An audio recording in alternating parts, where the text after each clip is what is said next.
And hello everyone, and welcome back to the Pumpkin Copter Cast, the only video game show. So Ha, that's today, good. yep, I'm making the only video game. yep, yep. So today I am joined by Mike Laraman, who is making the upcoming title of Cornflake Crisis.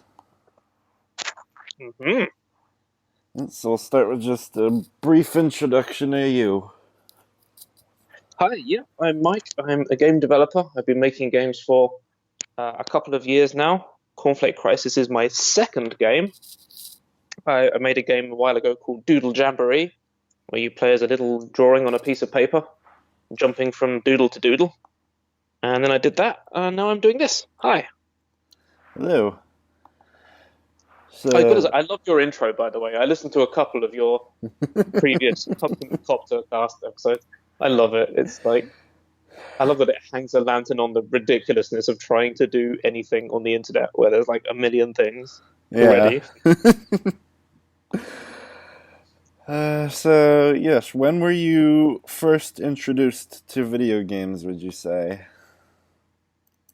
Hmm, that is a good question. Probably like age 7 or 8, I think. I think the first time I got into video games was like I went to like a relative's house party, and they had a Super Nintendo, and they were like my cousins or whatever. I don't remember who because this was ages ago, but someone was playing like Street Fighter 2 and Star Fox or Star Wing as it is here in the UK. And, I thought this is amazing. So then I bugged my parents to get me a Super Nintendo for Christmas. Yeah, and it's been an ongoing love, I guess you'd say. Okay. And what would you say was your favorite game and or games growing up? I mean, I always loved Mario games, Super Mario World, Yoshi's Island, Donkey Kong Country. Donkey Kong Country 2 is an amazing game. Yeah, I was always a Nintendo kid growing up. It's weird that you don't get that. There used to be like a massive like console rivalry when we were kids. Do you remember that? It's like you're either a Nintendo kid or you're a Sega kid, and like we have that a bit now.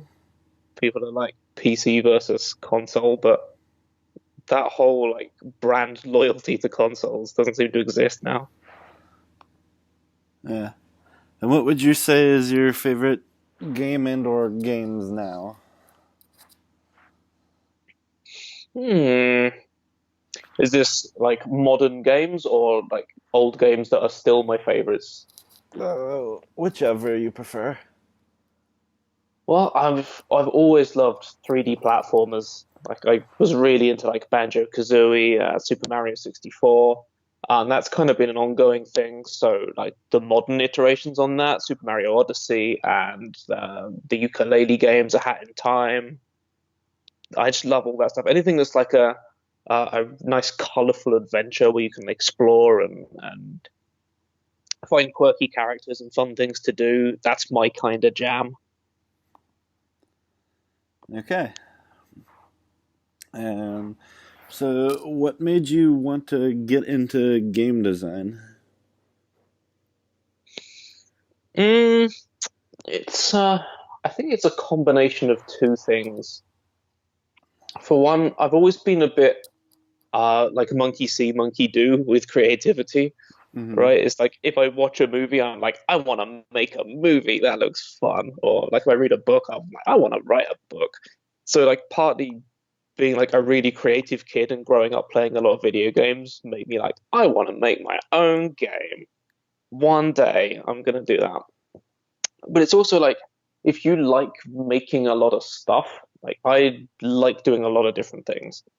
And I'm not saying I'm good at any of these things, but like I like to draw and make music and tell stories and write characters and do programming and there's not too many things where you can like wrap all those things up together. And game development is this like great way of just like one day you can be programming stuff, and the next day you can be drawing background art, and the next day you can be making sound effects, and like there's loads of different stuff that you can be doing, and that's always been very attractive to me. Okay. So you can get into the meat and potatoes of this. If you were at like a convention like PAX or something and someone was walking by your booth, what would be the rundown you'd give them as to what Cornflake Crisis is? So Cornflake Crisis is a very colorful, silly platform game where you play as a variety of cornflakes with different abilities. So each level of the game, you're given a different selection of cornflakes. You have maybe three, maybe five, six cornflakes with all different abilities. So maybe you've got one who can jump really high, or maybe you've got one who has a gas mask on. He can breathe toxic gas, or whatever. They've all got different abilities. And you're sort of progressing through these platforming levels, switching between the cornflakes to achieve different things. But maybe some of the cornflakes on your team, you don't know what they're for straight away. So there's a little bit of a puzzle element there as well, like trying to work out why you have some of them. And you're sort of progressing through these different levels, meeting all these different characters who want you to do different things, do little tasks for them, and everything's food themed. All the levels have a recurring food theme, so you're sort of progressing around the food kingdom. I still haven't thought of a name for this, like overall world, but yeah. So there's a haunted gingerbread house level. There's like a beach level where everything's fruit, and it's all stuff like that. Yeah. So, why are the main playable characters in the game cornflakes? That's an excellent question.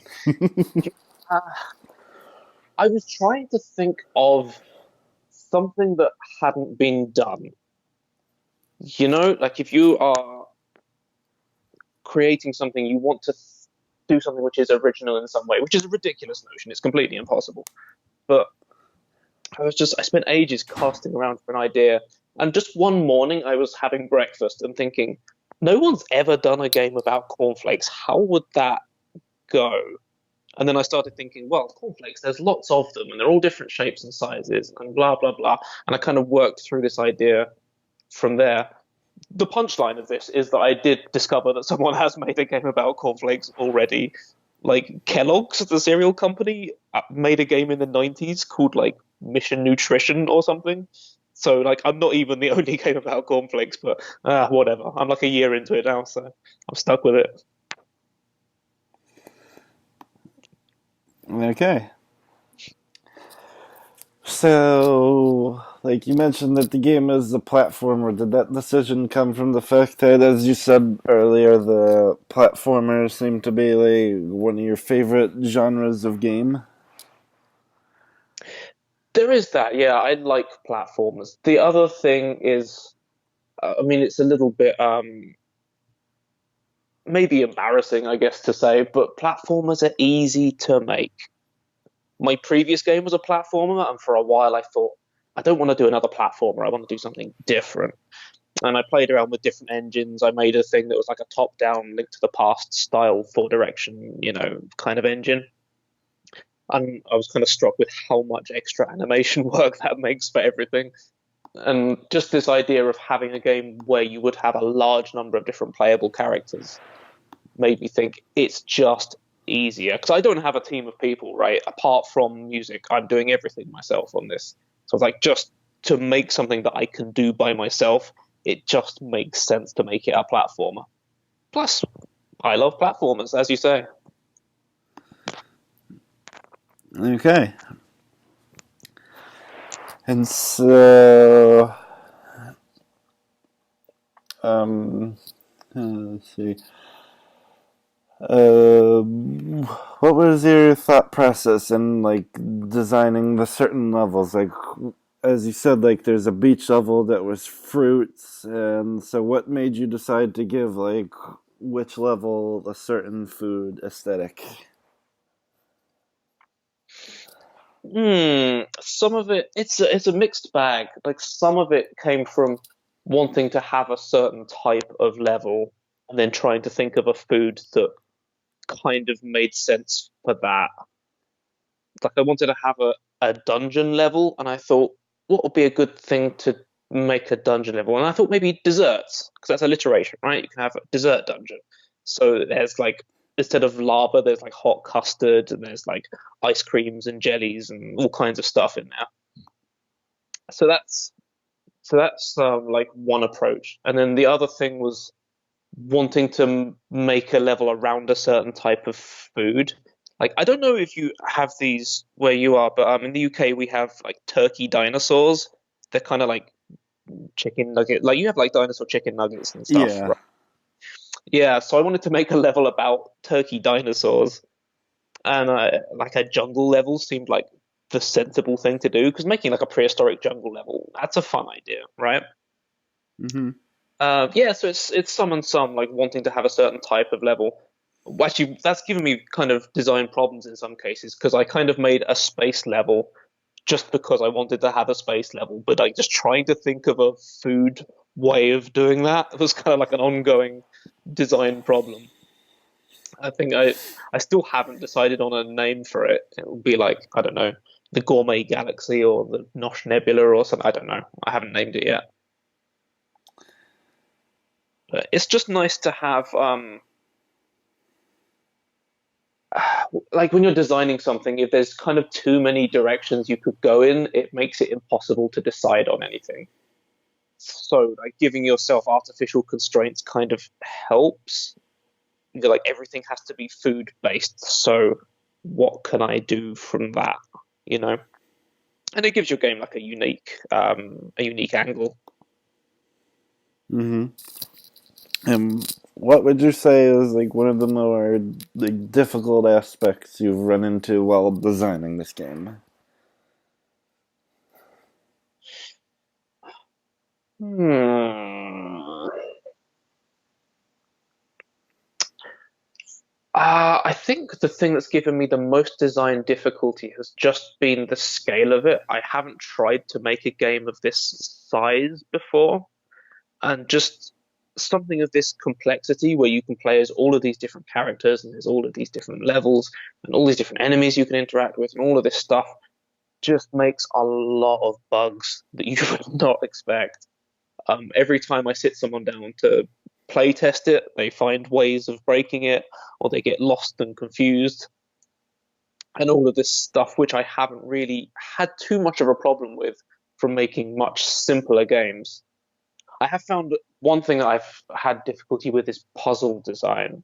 I find it very, very difficult to design puzzles, mostly probably due to a lack of practice, but just because you want players to get stuck a bit, but not Hmm. too stuck.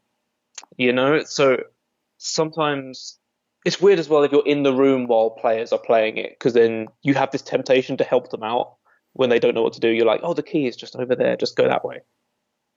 But it's just pitching those exactly right where players know what they're trying to do, but they're sort of just momentarily confused, but then they figure it out, and that's a good puzzle. But yeah, there's been a couple of puzzles that I put in which players just do not get, and it doesn't matter how long you give them, they just can't figure out what they're doing. So having to like just keep redesigning those to make it clear what they're trying to do or where they're going wrong or whatever has been an ongoing difficulty. But I'm getting better at that, I think. Okay.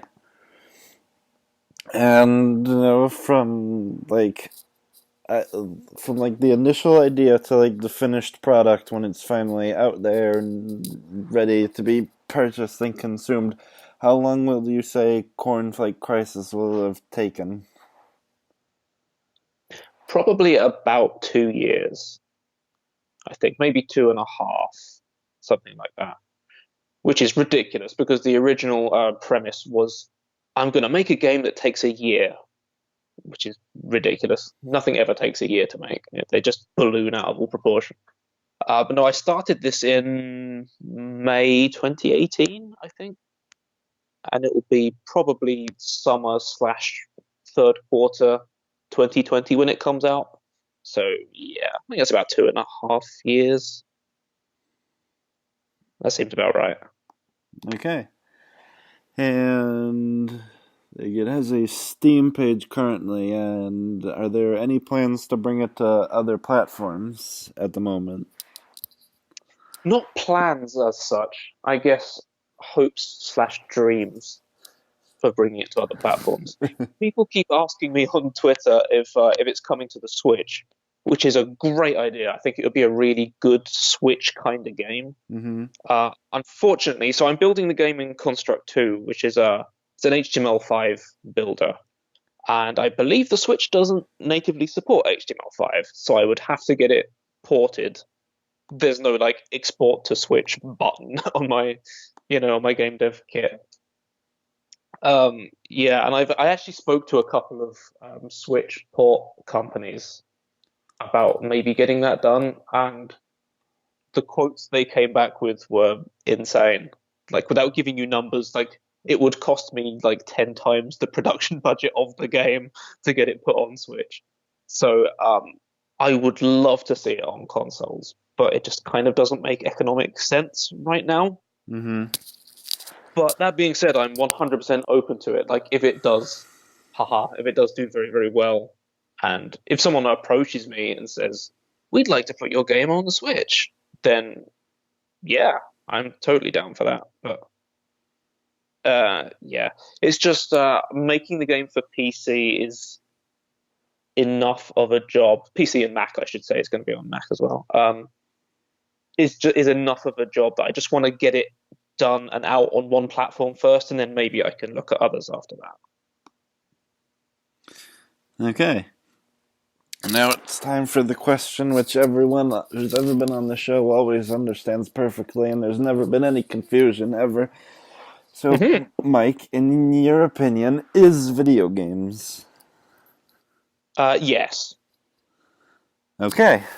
And that brings us to the conclusion of this particular episode of the Pumpkin Copter Cast. I would like to thank Mike Laraman, current everything doer of Cornflake Crisis, for joining me and talking about his game.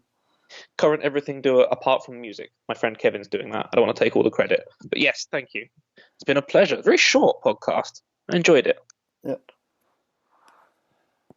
There's only so many things I can think of until I realize that the list of questions has been used up. And yes, if Cornflake Crisis sounds interesting, you can search for it on Steam. It should have a Steam page, and if you want to follow it even more closely, you can follow Mike on the Twitters at MikeHive. That's right. Yep, if you're interested, just go to your Steam page, hit the wishlist button on Cornflake Crisis, and you will get a notification email when it comes out, and you'll be happy and have a good time and dance. Yep, and if any of the -7 people listening to this enjoyed what they heard, feel free to like and subscribe on the channel. Yes, you should do that, people. Pumpkin Copter Cast is awesome. Yep. You've been doing it for like years now. I looked at your channel. It goes back like 3 years. That's cool, man. Roughly 3 years. You should be proud. Thank you. And long may it continue. Hopefully. And if for some reason you wish to give me a money, you can go to patreon.com/thepumpkincoptercast and donate as much or as little as you want so that one day I'll be able to afford to buy things to make the Pumpkin Copter Cast sound almost professional. Woohoo! So, yes, this has been the Pumpkin Copter Cast, and as I say at the end of every show now, have a gourd day. I will, thank you.